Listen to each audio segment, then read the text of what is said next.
Rahmah Fasa 2 disalur selewat-lewatnya 2 minggu sebelum Aidilfitri.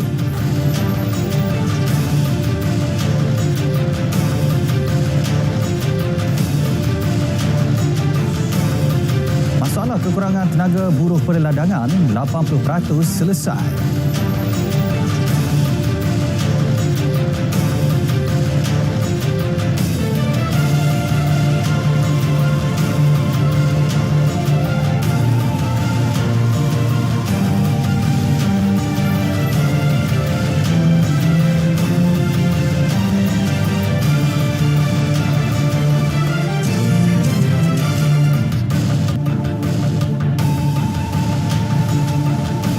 Assalamualaikum, salam Malaysia Madani, edisi Selasa 14 Mac 2023. Berita Wilayah membawakan laporan terkini dari seluruh negara. Anda bersama saya Azamuri Hussein dan lintas langsung dari Sabah, Sarawak dan Kompleks Islam Putrajaya mengisi paparan petang ini. Terus setia sejam bersama Berita Wilayah.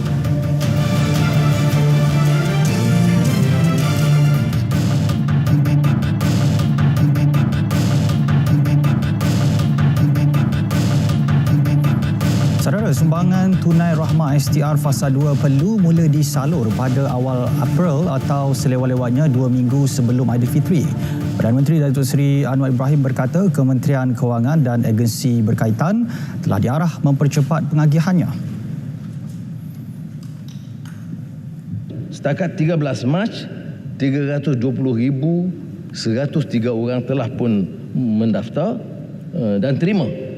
Dan yang layak saya minta dipohon segera sebelum 31 Mac supaya dapat dikeluarkan dana ini pada bulan Ramadan, insya-Allah. Permohonan baharu dan kemaskinian STR Fasa 2 boleh dibuat menerusi laman sesawang tertera hingga 31 Mac ini. Bagi STR Fasa 1 pula, pembayaran kepada 8.7 juta penerima layak telah dibuat sejak 17 Januari lalu. Ini membabitkan peruntukan 1.67 bilion ringgit. Baik, proses kelulusan tender terhad bagi projek rancangan tempatan banjir RTB di Johor akan menggunakan pakai kaedah fast track atau pantas. Perdana Menteri berkata kaedah itu bagi memastikan pembinaannya dapat disegerakan dan selesai pada Jun ini. Bang Krian tahu kalau kita gunakan proses tender biasa tak boleh dalam Jun Julai. Sebab itu saya minta mereka buat fast track supaya dapat diselesaikan bulan Jun dan take off bulan Julai. Kaedah sama turut digunakan dalam projek RTB di Terengganu dan Kedah selain projek lempangan sungai bersepadu Sungai Golok Fasa 3 Kelantan. Setakat semalam belum ada mana-mana syarikat dianugerahkan tender projek RTB di Johor dan beberapa negeri lain.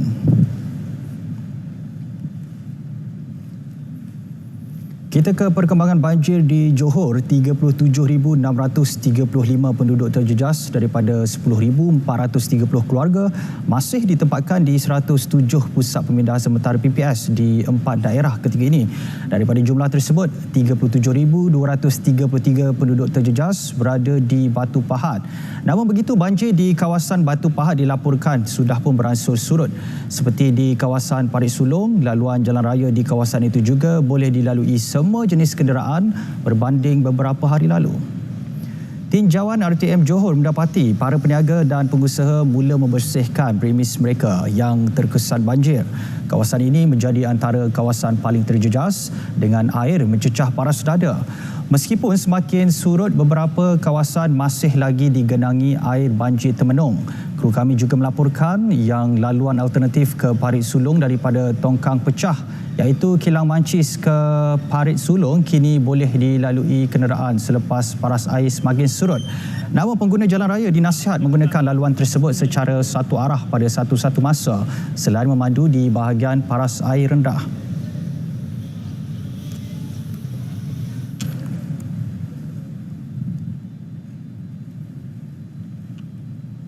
Baik, selepas meninjau keadaan banjir di Parit Sulong, wartawan kami Erwin Zaid bergerak pula ke Sri Medan.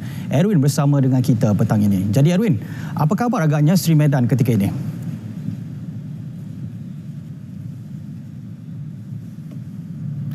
Bala, terima kasih. Saya kini berada di Mukim Sri Medan Batu Pahat bagi membawakan keadaan banjir terkini di kawasan ini.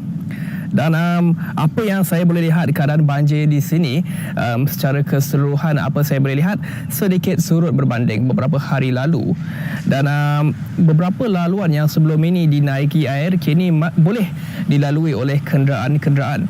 Namun terdapat beberapa laluan masih lagi dinaiki air dan memerlukan kenderaan-kenderaan berat seperti pacuan 4 roda untuk melaluinya. Dan paling ketara ialah di kawasan Sungai Terus, di mana saya dapat lihat sebelum ini sejak bermulanya bencana banjir, laluan tersebut dinaiki air dengan sungai yang deras. Namun kini selepas melalui laluan tersebut baru-baru ini, saya dapat lihat tiada lagi air banjir di laluan tersebut dan selamat untuk dilalui oleh semua jenis kenderaan. Namun terdapat kerosakan pada struktur di sebelah kiri laluan tersebut akibat arus deras sebelum ini. Selain itu, sepanjang laluan saya ke Sri Medan, di kiri dan kanan saya dapat lihat pelbagai dan banyak tanaman-tanaman yang diusahakan oleh petani rosak. Antaranya anak pokok kelapa sawit, ya. Dan sebentar tadi saya meninjau keadaan di Parit Warejo. Itu merupakan kali ketiga tinjauan saya sepanjang bencana banjir di Batu Pahat ini di Parit Warejo. Dan apa saya dapat lihat, air banjir di sana sedikit surut berbanding sebelum-sebelum ini. Namun air laluan masuk ke Parit Warejo berdekatan pintu gerbang hanya boleh dilalui oleh kenderaan pacuan 4 roda sahaja kerana air difahamkan berada di paras betis hingga ke lutut. Dan juga di Parit Warejo saya dapat lihat pekerja-pekerja kedai makan dan juga kedai-kedai di sekeliling hadir bagi menjalankan kerja-kerja pembersihan di premis mereka. Dan menyentuh berkenaan premis, kebanyakan premis-premis makanan terutamanya di sekitar kawasan ini sudah kembali beroperasi, dan ini secara tidak langsung meningkatkan ekonomi setempat mereka selepas bencana banjir. Dan lokasi saya kini berada di Sri Medan, keadaan banjir sedikit surut boleh saya katakan kerana banyak laluan boleh dilalui oleh kenderaan-kenderaan meskipun terdapat laluan yang masih lagi dinaiki air namun boleh dilalui oleh kenderaan. Juga motosikal juga boleh melalui kenderaan tersebut, namun dinasihatkan untuk melalui kenderaan tersebut secara satu arah pada satu-satu masa. Di kawasan ini Sri Medan terdapat kawasan-kawasan yang masih dinaiki air, antaranya Parit Terus, Parit Simes, Parit Raja Khalil dan Bangas. Balas sekian saja laporan saya di Sri Medan Batu Pahat. Kembali semula ke Angkasa Puri Kota Media. Baik, terima kasih Erwin dengan laporan banjir dari Sri Medan. Baik, di Rompin, Pahang juga banjir sudah pulih sepenuhnya. 2 buah PPS ditutup 10 pagi tadi dengan 127 penduduk terjejas banjir telah dibenarkan pulang ke kediaman masing-masing. Sekretariat Jawatankuasa Pengurusan Bencana Negeri melaporkan seramai 90 orang yang berada di PPS Sekolah Kebangsaan SK Leban Condong dan 37 orang di PPS SK Kampung Aur telah dibenarkan pulang.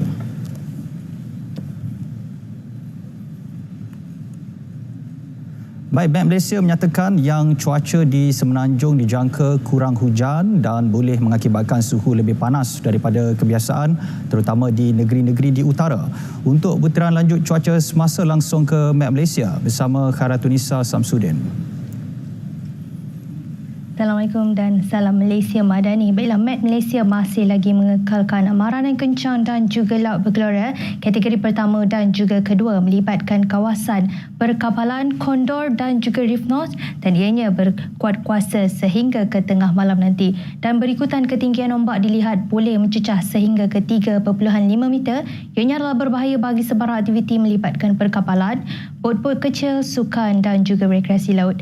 Baiklah, selain itu, kita beralih kepada paparan imej kemeradaan bagi tinjauan cuaca semasa. Dan dapat diperhatikan keadaan cuaca dilihat cerah dan tiada hujan di kebanyakan negeri di Semenanjung Malaysia buat masa ini, yang mana keadaan hujan dilihat hanya sedang berlaku di negeri Pahang dan juga negeri Johor. Dan keadaan ini dijangkakan boleh beransur reda tidak lama lagi. Selain itu, terdapat 5 stesen Met dengan purata 7 hari suhu terkumpul sudah melebihi 35 darjah Celsius, terutamanya melibatkan negeri-negeri utara Semenanjung Malaysia seperti negeri Perlis, Kedah, Pulau Pinang dan juga utara negeri Perak.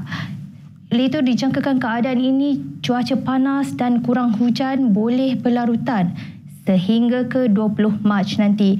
Oleh itu, dinasihatkan kepada penduduk-penduduk setempat untuk minum air secukupnya dan jangan lupa untuk memakai krim pelindung matahari jika keluar daripada rumah. Baiklah, di negeri Sabah dan juga Sarawak pula dapat diperhatikan keadaan cuaca juga dilihat cerah dan tiada hujan di kebanyakan bahagian di kedua-dua buah negeri, yang mana keadaan hujan dilihat hanya sedang berlaku di bahagian Sarike dan juga Betong negeri Sarawak serta melibatkan bahagian pantai barat di negeri Sabah. Dan keadaan hujan ini dijangkakan boleh beransur reda dalam tempoh masa 1 hingga ke 2 jam sahaja lagi. Baiklah, ini sahaja yang dapat saya kongsikan pada petang ini. Jangan lupa untuk ikuti kami di laman Facebook, Instagram, Twitter dan juga YouTube rasmi Met Malaysia. Sekian melaporkan Khairatun Nisa Syamsuddin. Assalamualaikum.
Terima kasih Met Malaysia. Hampir 80% masalah kekurangan tenaga buruh dalam industri peladangan telah diselesaikan sehingga kini dengan bakinya sedang giat diusahakan. Perkara tersebut dimaklumkan Timbalan Perdana Menteri Datuk Seri Fadilah Yusof. Beliau yang juga Menteri Peladangan dan Komuniti berkata masalah kekurangan tenaga buruh masih kekal mencabar terutamanya di tempat-tempat tertentu, contohnya seperti Sarawak kerana negeri itu tidak menerima buruh dari Bangladesh.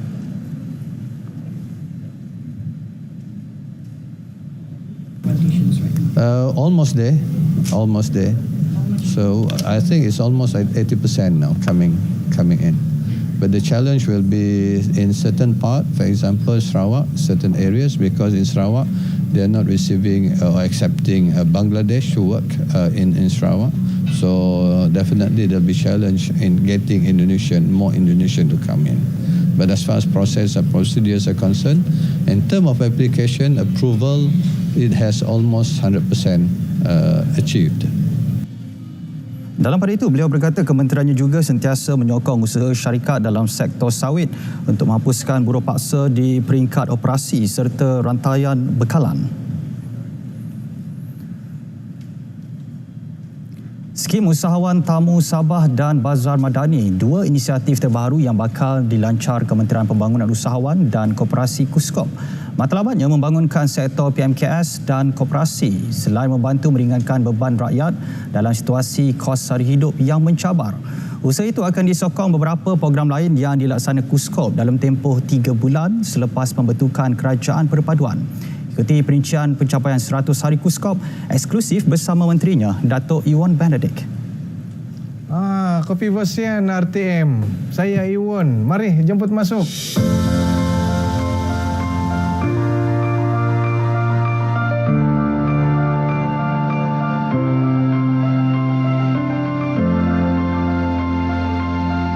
Kementerian Pembangunan Usahawan dan Koperasi telah melaksanakan beberapa inisiatif dalam tempoh 3 bulan ini.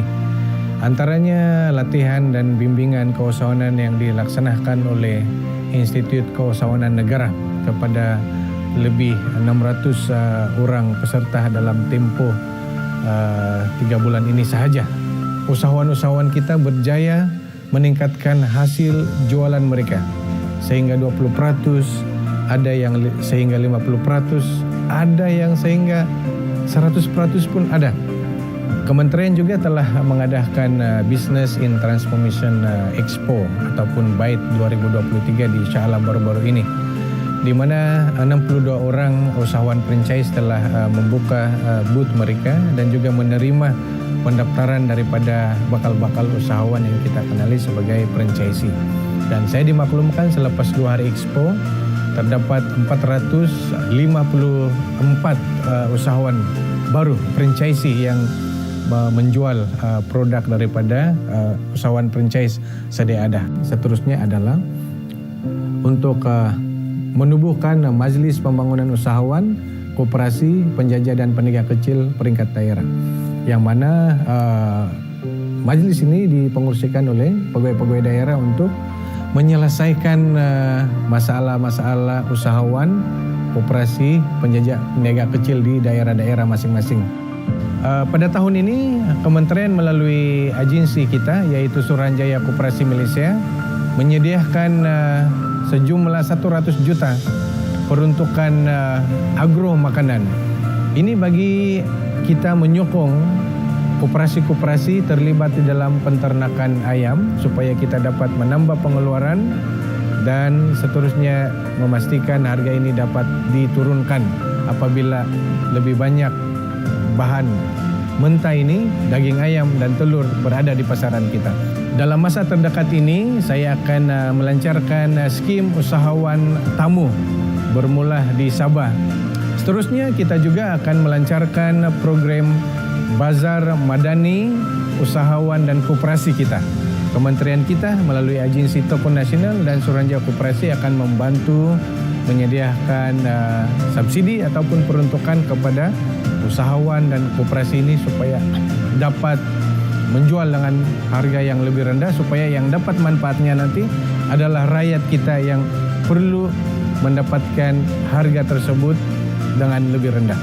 Kita menunggu belanjawan 2023 diluluskan sepenuhnya dan sudah pasti apa yang disalurkan kepada kementerian kita 732 juta ringgit tahun ini akan kita gunakan untuk membantu usahawan, koperasi, penjajah, peniaga kecil.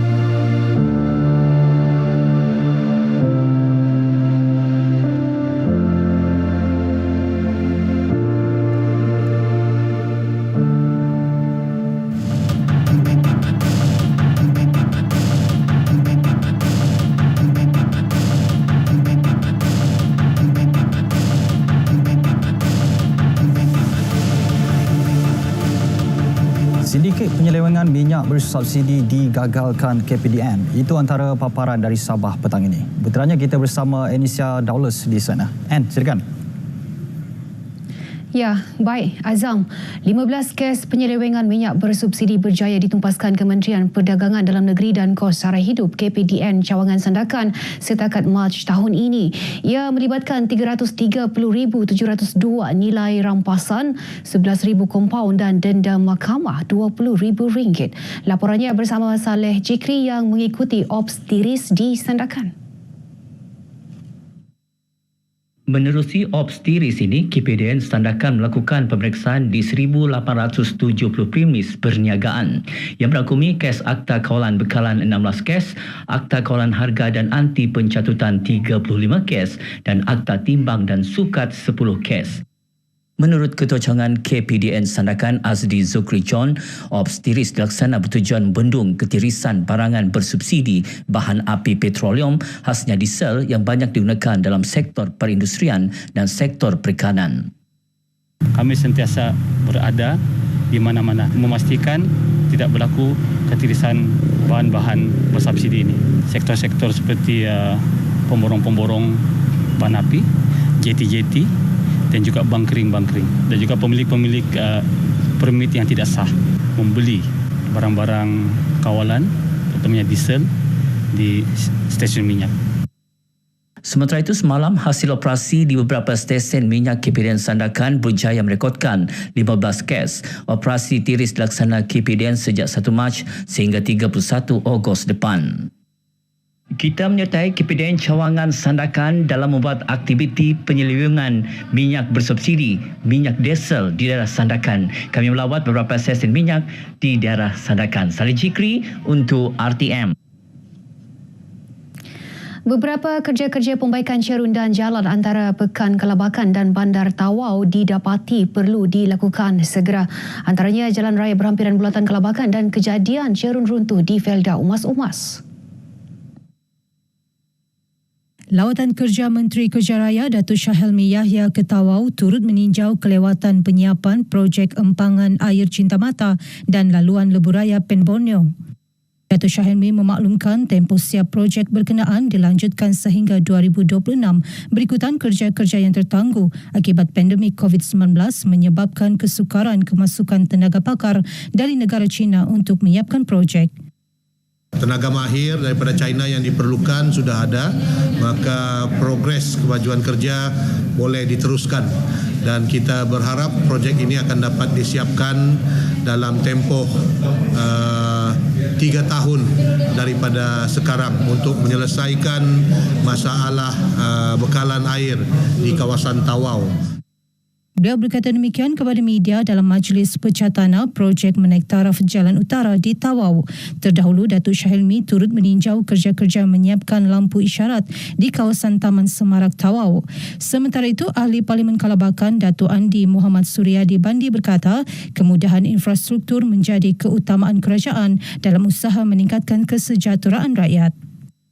Kalau kita lihat inisiatif dan juga usaha kerajaan negeri dalam memastikan kemudahan infrastruktur kita ini tidak berada dalam keadaan yang teruk, dan usaha juga sedang dan akan terus dilaksanakan bagi memastikan rakyat kita dapat menikmati infrastruktur yang setara dengan kawasan-kawasan lain. Persatuan Usahawan dan Ikhtisas Wanita Sabah SWIPA akan meneruskan usaha mempertingkat literasi digital dalam kalangan wanita bagi mewujudkan masyarakat celik teknologi dan ke arah negara berpendapatan tinggi. Mayor Bandaraya Kota Kinabalu, Datuk Nurliza Awang Alip berkata, selaras era kepesatan ekonomi digital masa kini, pengetahuan tersebut adalah keperluan asas kepada wanita. Selain mereka juga perlu berusaha memiliki kemahiran tinggi, kreatif dan pemikiran kritis untuk pasaran kerja sekaligus menjadikan kualiti hidup dan pertumbuhan ekonomi lebih sejahtera. Ada juga disebutkan tentang keperluan untuk memantapkan infra-infra yang berhubung kait dengan penyampaian perkhidmatan untuk e-services ini. Nah, selain itu ada juga kita dengar tentang keperluan untuk mewujudkan, kalau belum diwujudkan, mentorship di kalangan mereka-mereka yang berpengalaman dan mereka-mereka juga yang baru mencuburi diri dalam bidang perniagaan. Beliau berkata demikian selepas merasmikan Forum Hari Wanita Antarabangsa bertajuk Menutup Jurang Jantina dalam Ekonomi Digital di Kota Kinabalu. Sementara itu, Presiden SWEPA Siti Bahaya Damsal berkata, wanita di negeri ini seharusnya perlu menghadiri lebih banyak forum dan perbincangan berkaitan bagi meluaskan pengetahuan mengenai literasi digital dan keperluannya dalam kehidupan masa kini. Tambahnya, ekonomi digital Sabah masih di peringkat fasa awal dan terdapat peluang besar untuk memanfaatkan teknologi baharu untuk memacu pertumbuhan ekonomi dan peluang kerjaya.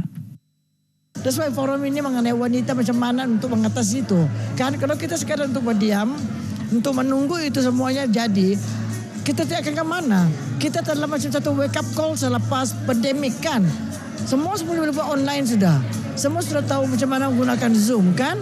So kita kena berusaha ke arah itu. Memang masalah itu memang senantiasa di sana dan saya percaya kerajaan tengah berusaha untuk mengatasinya. Ibu Pejabat Polis Kontingen Sabah komited memastikan nilai kemanusiaan sejagat dibantu, khususnya melibatkan penduduk di Palestin, Syria dan Yaman.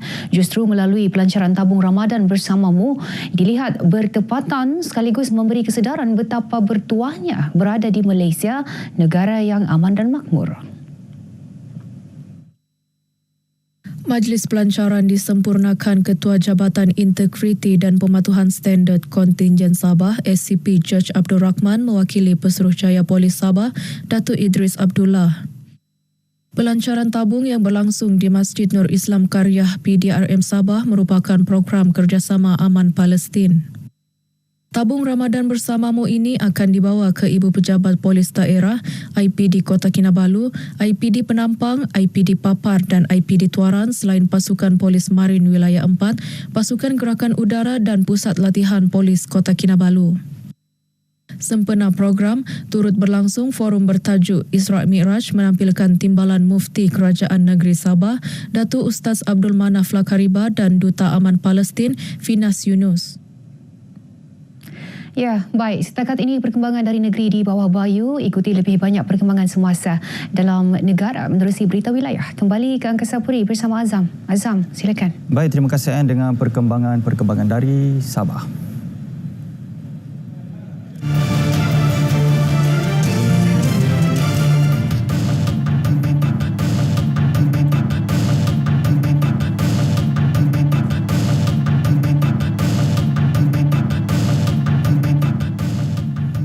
Seterusnya kita ke Sarawak. Antara fokus dari Bumi Kenyalang, 69 projek bawah agensi pembangunan bahagian betung telah diluluskan. Perinciannya bersama Buma Win di sana. Buma, perincikan. Ya, terima kasih Azam. Projek infrastruktur yang telah diluluskan di bawah Agensi Pembangunan Bahagian Betung BDDA diharap dapat dilaksanakan pada bulan Ogos ini. Menjelaskan demikian, Timbalan Premier Dato' Amar Douglas Sugambas berkata sebanyak 69 projek bernilai RM740 juta yang dicadangkan telah mendapat kelulusan agensi tersebut. BDDA meliputi 7 kawasan Dewan Undangan Negeri Dun yang mana 6 Dun iaitu Layar, Bukit Saban, Krian, Kelakar, Saribas, Beting Maro, Kabong diperuntukkan RM200 juta manakala Lingga menerima RM40 juta memandangkan hanya 10% kawasannya berada dalam lingkungan agensi itu. Dato' Ahmad Douglas yang juga pengerusi jawatan kuasa pemandu BDDA menambah setiap kawasan Dun perlu memulakan pembinaan sekurang-kurangnya 2 buah projek. Beliau berkata demikian kepada pemberita selepas merasmikan bengkel pemunian projek BDDA Fasa 1 2023 di Kuching. Timbalan Premier berharap dengan peruntukan RM1.5 bilion daripada kerajaan negeri kepada agensi itu, ia akan dapat memajukan bahagian betung selari dengan aspirasi kerajaan negeri di bawah Pelan Strategik Pembangunan Pasca COVID-19 2030 ke arah negeri maju berpendapatan tinggi. Ujar beliau lagi, di samping memfokuskan kepada projek fizikal, agensi itu juga turut memberi tumpuan kepada pembangunan aktiviti ekonomi, sosial, pendidikan dan pertanian. Justru beliau berharap jawatan kuasa yang telah dibentuk dapat mengambil tindakan segera dengan bekerjasama bersama kementerian terlibat untuk mengenal pasti program atau bantuan yang boleh diberikan kepada penduduk di bahagian betung. Saudara, Sarawak perlukan lebih ramai pembekal tenaga solar. Menteri Utiliti dan Telekomunikasi Datuk Julahi Narawi berkata ia penting dalam menzahirkan misi Sarawak ke arah menggalakkan penggunaan tenaga bersih bagi domestik dan komersial. Katanya walaupun penggunaan solar masih lagi bernilai tinggi ketika ini, namun beliau optimis kos pemasangannya akan menurun apabila penggunaannya meluas kelak. Pun begitu dengan penggunaan tenaga solar, pengguna boleh menikmati penjimatan untuk tempoh jangka masa panjang. Maknanya kalau your monthly 500, depending on how much can you generate from this solar panel. Kalau you can generate as much, maknanya you might not be paying anything at all. Maknanya you can be tak ada bayar lah. Datuk Julaihi menjelaskan perkara itu kepada pemberita selepas pelancaran skim Solar Net Energy Metering NEM perumahan di Petra Jaya Kuching. Dalam skim pelancaran itu menyaksikan sebuah syarikat tempatan gabungan binaan jurutera akan beroperasi membekalkan perkhidmatan pemasangan tenaga solar bagi projek perumahan baru. Syarikat itu akan terlibat dalam projek perumahan pintar berinovasi pertama di Sarawak bertempat di Semariang yang menggunakan solar fotovoltaik disambungkan ke grid elektrik Sarawak. GBJ antara 8 syarikat tempatan yang memohon bagi menyertai skim tersebut setakat ini, manakala 6 lagi masih dalam semakan. Baik, penggunaan platform digital terus menjadi keutamaan dalam usaha mengubah RTM menjadi jenama yang relevan, mudah dan dihubungkan dengan disukai. Ketua Pengarah Penyiaran Suhaimi Sulaiman berkata tahap perhatian penonton kini adalah lebih pendek dan mahukan maklumat yang padat tetapi lengkap. Perubahan ini katanya boleh disaksikan mulai berita malam esok menerusi siaran 15 minit yang dinamakan sebagai Kanta 744. Jadi sekarang kita sedang menyusun program di mana wartawan, producer dan semua mereka yang terlibat dalam menghasilkan konten iaitu kandungan untuk menghadiri kursus-kursus di mana kita memahami bagaimana masyarakat pada hari ini melihat konten, maksudnya apa yang mereka mahukan. Beliau berkata demikian selepas bersama warga RTM Sarawak dalam sesi town hall yang turut dihadiri Pengarah Penyiaran Negeri Sarawak Nasrul Hakim Muhammad Noh. Dalam pada itu, beliau turut mengulas RTM Sarawak perlu menggunakan semua pendekatan yang ada termasuk menerusi kombinasi platform radio, televisyen dan digital untuk mengetengahkan ramai bakat dalam bidang seni di Sarawak, terutamanya dalam bidang lakonan dan nyanyian. Katanya ia berdasarkan pemerhatian beliau yang telah bekerja di Sarawak selama 2 tahun sebelum ini. Ramai sebenarnya mereka yang berbakat di Sarawak dalam mungkin bidang lakonan, dalam bidang nyanyian dan sebagainya, dan saya rasa ini adalah platform yang terbaik untuk kita ketengahkan mereka, bukan semata-mata di TV dan juga radio, tetapi kombinasi platform TV, radio dan juga digital. Kadang-kadang saya rasa mungkin digital itu lebih besar daripada TV dan juga radio, jadi kita kena menggunakan kesempatan yang ada dan juga kepakaran yang ada pada masa ini untuk menentukan kita boleh menang dalam ketiga-tiga platform ini.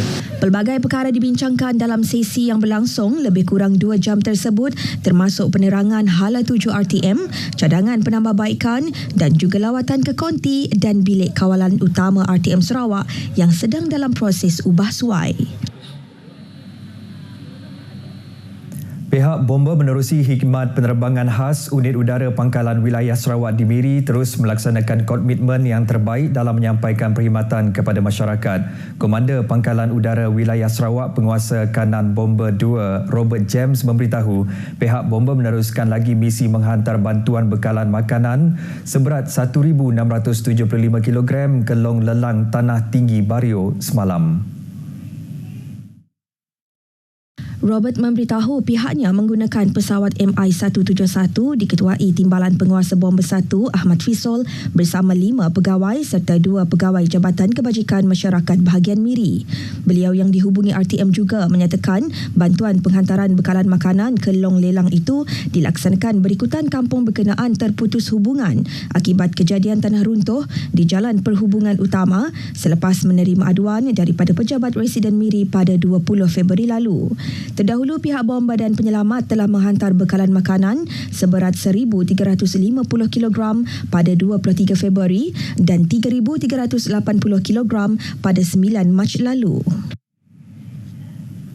Berstatus orang kurang upaya, OKU tidak menghalang seorang wanita istimewa meneruskan minatnya dalam seni lukis. Walaupun mengalami ketidakupayaan fizikal pada kedua-dua kaki dan tangan kerana menghidap cerebrum palsy sejak kecil, ia ternyata memberi kelebihan dan kekuatan kepada Laura Dudum menjana duit poket melalui lukisan potret art sketch.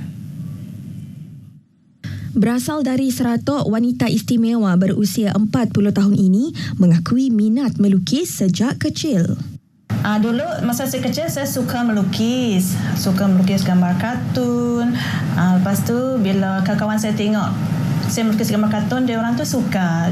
Bila dia orang suka, dia orang tu suruh saya melukis gambar mereka dengan pembayaran. Hasil lukisan Laura sering dikongsikan di media sosial menyebabkan ramai berminat membuat tempahan. Walau bagaimanapun, beliau hanya mampu menerima atau menyiapkan 1 atau 2 tempahan sebulan. Lebih selesa melukis di atas katil kerana kekangan fizikal. Laura menganggap bilik tidurnya sebagai studio kreatif untuk berkarya. banyak tempahan yang saya terima dekat melalui WhatsApp. Cuma saya menghadkan masa saya melukis sebab saya perlukan masa rehat. Kalau diikutkan saya ambil satu lukisan atau dua lukisan saya ambil dalam 1 bulan. Kalau ada orang macam ni, saya akan mengambil 1 bulan ni. Laura juga berbakat dalam solekan yang menjadi sumber pendapatannya sebelum pelaksanaan Perintah Kawalan Pergerakan PKP pada 2020 yang menjejaskan tempahan solekan. Keadaan itu membuatkan Laura kembali serius melukis sehingga ke hari ini. Sokongan keluarga banyak membantu Laura, terutama ibu bapa dan adik-beradik yang amat berbangga dengan bakatnya. Mereka menganggap Laura sangat luar biasa kerana mampu membaca, menulis dan melukis walaupun tidak berpeluang mendapat pendidikan secara formal semasa kecil atas faktor kurangnya akses terhadap kemudahan pendidikan khas pada waktu itu. Dia belajar dari TV. Cakap bahasa huruf putih ini dia belajar dari TV. Menulis ini, ABC ini dia belajar dari TV, menonton TV. Sekarang dia buat lukisan ini, banyak orang memang ramai orang suruh dia melukis gambar-gambar mereka lah, dan kami ibu bapa pun menyokong dia juga. Dan saya gembira dia dapat sekurang-kurangnya dapat menambahkan pendapatan lah. Tidak mahu terlalu memikirkan kekurangan diri, Laura sebaliknya mahu sentiasa positif dan menjadikan kisah kejayaan individu OKU yang lain sebagai motivasi dalam hidup. Majlis Bandaraya Miri MBM bertanggungjawab dalam penguatkuasaan Cleanliness Bylaw bagi memastikan pematuhan terhadap larangan menjaja di kaki lima dan tempat letak kereta secara haram di sekitar Bandaraya Miri. Menerusi operasi pematuhan berkenaan, seramai 14 pemilik premis telah dikenakan kompaun masing-masing RM500. MBM menerusi kenyataan media memaklumkan bahawa menjaja di kawasan kaki lima boleh menjejaskan imej dan pemandangan Bandaraya Miri selain mengganggu lalu lintas dan mengancam keselamatan orang awam. Dalam kenyataan sama, pihaknya telah melakukan satu operasi penguatkuasaan bagi kesalahan meletak barang atau objek di parking lot, kawasan kaki lima dan pekedai yang menyalahgunakan kawasan belakang kedai mulai pukul 9 pagi hingga 12 tengah hari di sekitar kawasan Miri. Operasi tersebut dilakukan oleh Seksyen Penguatkuasa dan Kesihatan Awam MBM dengan penglibatan 17 anggota dengan fokus utama adalah terhadap kedai makan, bengkel kereta dan tempat cuci kereta. MBM menyeru para peniaga agar mematuhi syarat yang ditetapkan dalam lesen termasuk tidak meletakkan barang jualan di tempat letak kereta dan kaki lima bagi menjaga kebersihan serta imej Bandaraya Miri. Baik saudara, perkongsian itu tadi mengakhiri berita dari Sarawak. Salam Malaysia Madani. Kita kembali bersama Azam di Angkasa Puri. Azam, silakan. Baik, terima kasih Buma dengan perkembangan dari Sarawak.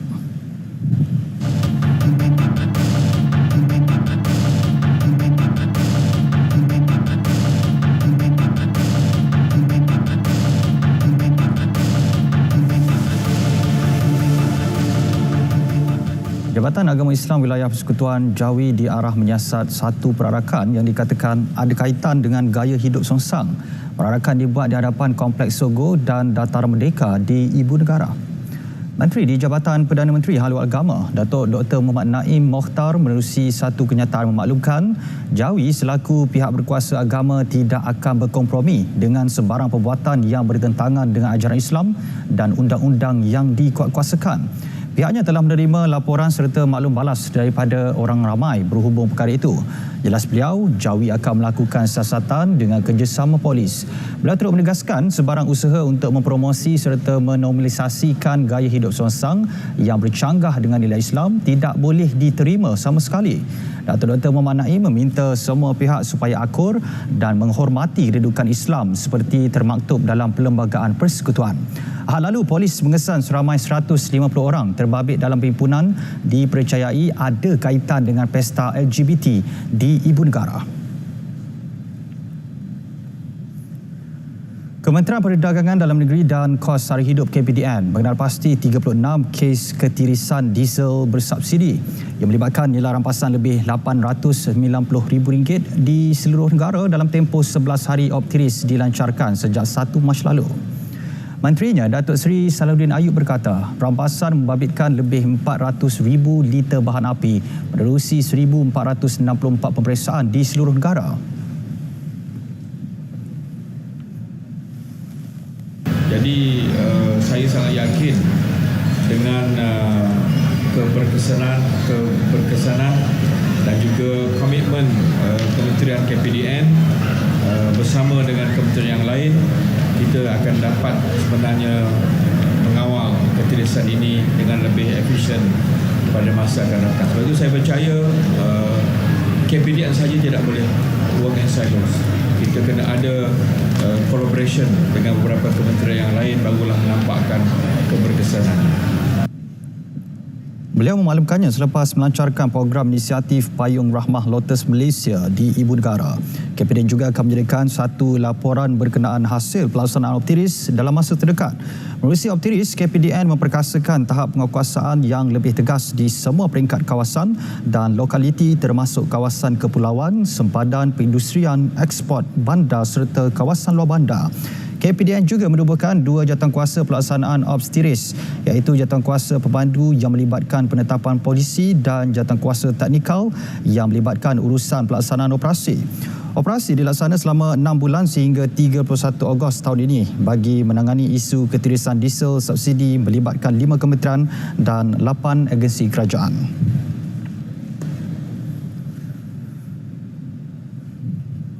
Baik, berbaki beberapa hari lagi menjelang Ramadan, tanggungjawab mengganti puasa bukan hanya tertakluk kepada wanita semata. Malah lelaki yang telah meninggalkan puasa Ramadan dengan apa jua sebab wajib mengganti puasa. Kita langsung ke Kompleks Islam Putrajaya bersama Ahnaf Abu Bakar di sana. Ahnaf, silakan. Ya Azam, menurut Timbalan Mufti Wilayah Persekutuan Ustaz Jamali Muhammad Adnan, bagi umat Islam yang tidak sempat mengganti puasa sehingga Ramadan seterusnya, maka mereka wajib membayar fidyah iaitu memberi makan golongan fakir sehari secupak makanan mengikut kebiasaan penduduk setempat. Al-Quran jelas kepada kita bahawa fidyah ini merupakan suatu hutang yang wajib disempurnakan, terutama mereka yang telah melanggar larangan-larangan Allah Ta'ala dan menyebabkan mereka tidak berpuasa, dan ataupun kerana mereka tidak mengqadha puasa pada tahun semasa sehingga melangkaui pada tahun yang akan datang, maka hendaklah membayar fidyah yang berganda mengikut tahun yang ditinggalkan. Hukum membayar fidyah wajib disempurnakan sama ada lelaki maupun wanita mengikut bilangan hari yang ditinggalkan. Tambahnya lagi, sekiranya tidak pasti dengan jumlah hari puasa yang ditinggalkan, boleh diganti dengan membuat anggaran yang diyakini. Lebih mudah kini orang ramai boleh membuat pengiraan bayaran fidyah sendiri dengan melayari laman web Pusat Pungutan Zakat Jabatan Agama Islam negeri masing-masing. Sanggup berhenti kerja kerajaan demi menawarkan perkhidmatan rawatan bergerak itu, Pengobanan Pengasas Perkhidmatan Jururawat JDT Hadi Farhan apabila sedar terdapat ramai pesakit yang mempunyai kesulitan dan sukar untuk mendapatkan rawatan susulan di klinik dan hospital. Alhamdulillah, kita punya servis ni kita pentingkan kualiti lah rather than kuantiti. Biasa kalau macam kebanyakan servis kita datang, kita balik. Tak, kita bukan macam tu. Kita akan rapat dengan dia, kita akan update perkembangan utama luka, tiup hidung, semua kita akan update A to Z. Kita akan ajar supaya dia tak ada masalah lah bila dia berseorangan kat rumah. Rawatan dengan harga mampu milik merangkumi konsultasi pakar dan prosedur bukan invasif seperti cucian luka, menukar tiup serta memandikan pesakit. Perkhidmatan ini bukan sahaja mendapat permintaan dalam negeri Johor, malah sambutan turut diterima dari luar negeri Johor. Walaupun Hadif meninggalkan kerja tetap yang lebih menjamin kehidupan dan stabil, namun beliau berpuas hati dengan keputusannya yang dapat memudahkan urusan pesakit dan waris. Katakanlah Muhammad bahawa Allah SWT suka kepada orang yang bekerja, dan Allah suka melihat kepada Rasulnya dan orang yang beriman, dan pastinya satu hari nanti kamu akan kembali pada Allah SWT, dan Allah mengetahui pekerjaan-pekerjaan yang kamu lakukan di dunia dulu. Nah, apapun pekerjaan kita, biarkan halal, niatkan kerana Allah SWT. Muzium Kesenian Islam sedang mengadakan pameran Uzbekistan yang berlangsung sehingga 27 April ini. Ia bertujuan memperkenalkan seni, budaya dan sejarah Islam dari negara tersebut. Duta Besar Uzbekistan ke Malaysia Ravshan Usmanov berkata, usaha dilakukan bagi memperkukuh hubungan di antara Malaysia dan Uzbekistan. I hope that the people, Malaysians and the guests and the tourists into this country, they could come and enjoy this photo exhibition, which explains the place of Uzbekistan in the history of Islam and also the place of Uzbekistan in the world history. And I hope this exhibition will help to Malaysians to understand our country and is to make the first step to get familiarized with us. And the next step, I hope, will be to come and visit our country by themselves. Melalui pameran ini, orang ramai dapat melihat sumbangan Islam kepada sains, pendidikan dan seni bina dari awal penyebarannya di Asia Tengah sehingga kini. Para pelawak juga dapat melihat gambar dan maklumat tentang sejarah Islam, budaya dan artifak bercirikan pelbagai tamadun serta karya agung warisan budaya kuno yang telah berkembang di wilayah Uzbekistan moden sejak 2000 tahun yang lalu.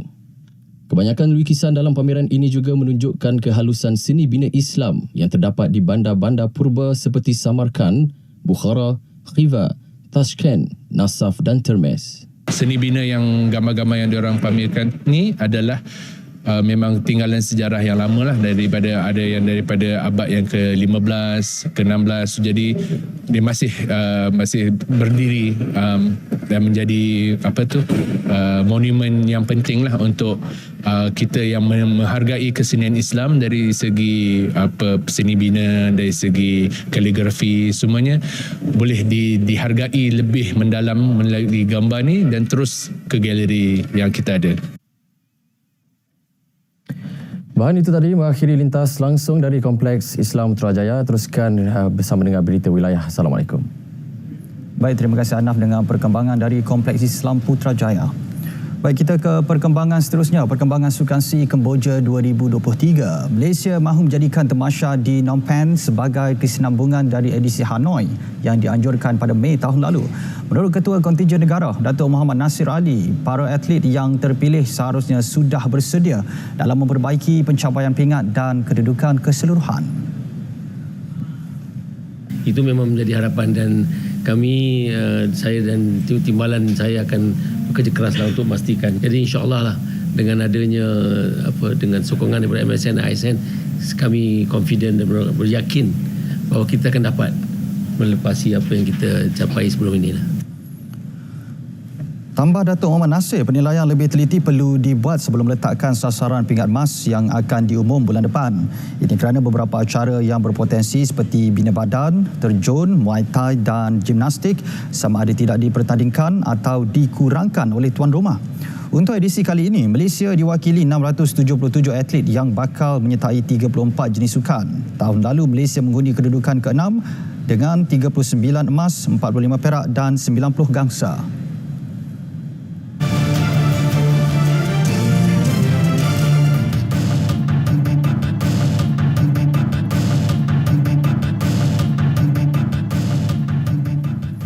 Baik, Tengku Mahkota Kelantan Dr. Tengku Muhammad Faiz Petral Sultan Ismail Petra berkenan merasmikan Kompleks Mahkamah Kota Baru. Baginda semasa berititah menzahirkan ucapan terima kasih kepada Kerajaan Persekutuan dan Badan Kehakiman kerana cakna terhadap keperluan mahkamah di negeri Kelantan. Baginda percaya operasi di Mahkamah Baru ini mampu memberi keselesaan kepada petugas dalam usaha mempertingkat kecekapan dan memastikan sistem penyampaian keadilan dilaksana dengan berkesan.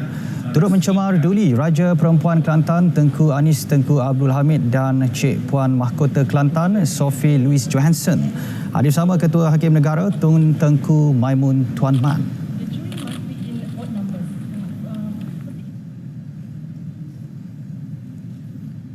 Tiga kategori kadar zakat fitrah ditetapkan tahun ini bagi negeri Terengganu iaitu 8, 10 dan RM24. Kadar berkenaan telah diperkenan Sultan Terengganu Sultan Mizan Zainal Abidin.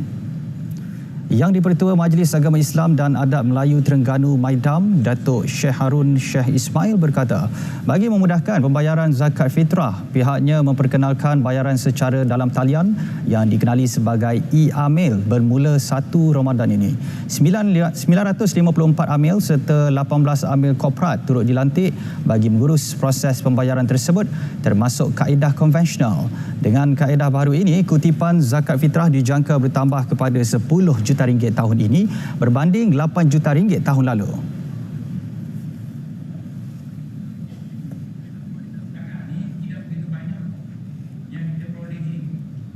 Kita mahu memberikan kemudahan semasa kerana hari ini masyarakat akan pakai IT belaka dah.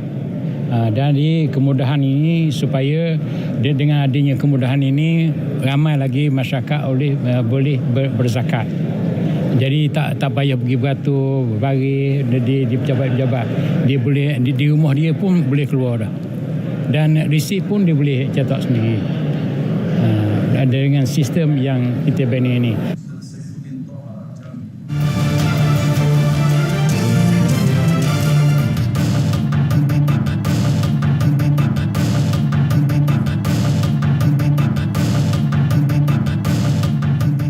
SWM Environment sedang berhad menjalin kerjasama strategik bersama penduduk arah Sendayan, Bandar Seri Sendayan bagi melaksana kutipan barangan Kita Semula secara bersasar. Ia dibuat melalui program Kita Recycle dari rumah ke rumah di Negeri Sembilan. Menurut Exco Kesejahteraan Bandar, Perumahan, Kerajaan Tempatan dan Kampung Baru Negeri Sembilan, Teo Kok Siong, program Kita Recycle secara bersasar ini mampu mendidik penduduk untuk mempraktikkan amalan Kita Semula barangan.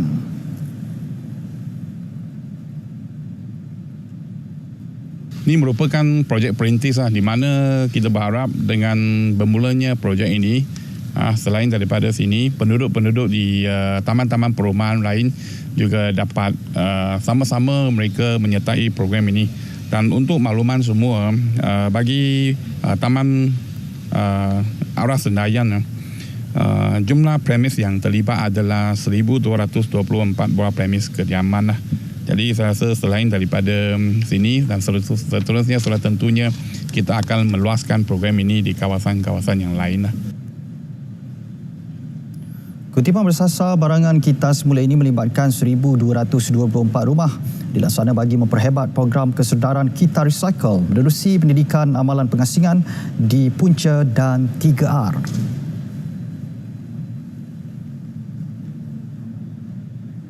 Saudara, seorang lelaki orang asli ditemukan maut dipercayai lemas selepas terjatuh di tapak lombong lama Felda Mergung, Alu Gajah, Melaka.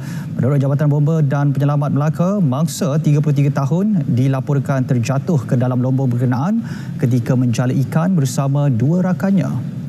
Komander Operasi JBPM Melaka, penolong kanan penguasa bomba Muhammad Zamri Omar berkata, mangsa ditemukan di kedalaman 4.5 meter pada pukul 9.17 pagi selepas 2 minit operasi pencarian bermula.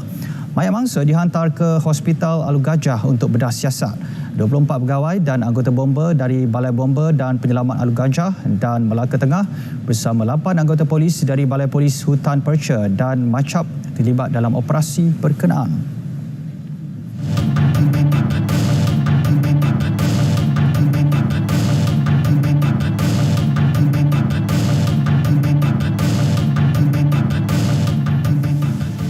Sektor pelancongan Perlis terus berkembang pesat dengan merekodkan 2.7 juta pelancong sepanjang tahun lepas.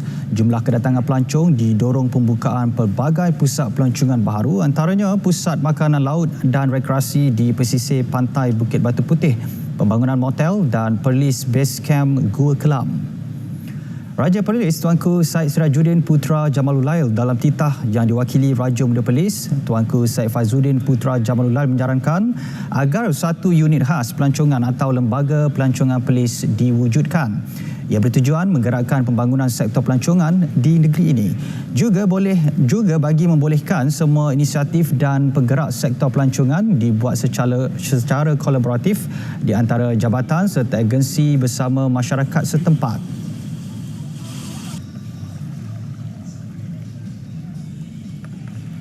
Tahun 2023 merupakan tahun akhir persediaan kerajaan negeri untuk menjayakan tahun melawat Perlis 2024. Bagi menyambut pengunjung pada tahun tersebut, kerajaan negeri perlu membuat persiapan rapi dari semua aspek seperti memastikan kemudahan infrastruktur yang baik, kebersihan terjaga dan pemain industri pelancongan membuat penambahbaikan kemudahan serta produk masing-masing. Kegagalan kerajaan negeri dalam perkara ini dikhawatiri akan menjejaskan imej negeri serta memberi perspektif yang kurang baik di kalangan pengunjung. Baginda bertitah merasmikan persidangan pertama Dewan Undangan Negeri Perlis ke-15 di Kompleks Dewan Undangan Negeri Kanga. Berangkat sabar Raja Puan Muda Perlis, Tuanku Hajah Lelato Syahrin Akasyah Khalil.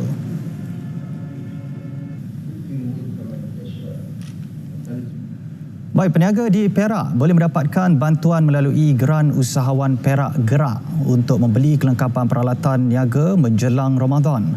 Pengerusi Jawatankuasa Pembangunan Wanita, Keluarga, Kebajikan Masyarakat dan Pembangunan Usahawan Perak, Sabiah Muhammad berkata, bantuan disedia menerusi peruntukan belanjawan negeri khusus membantu golongan usahawan dan peniaga kecil.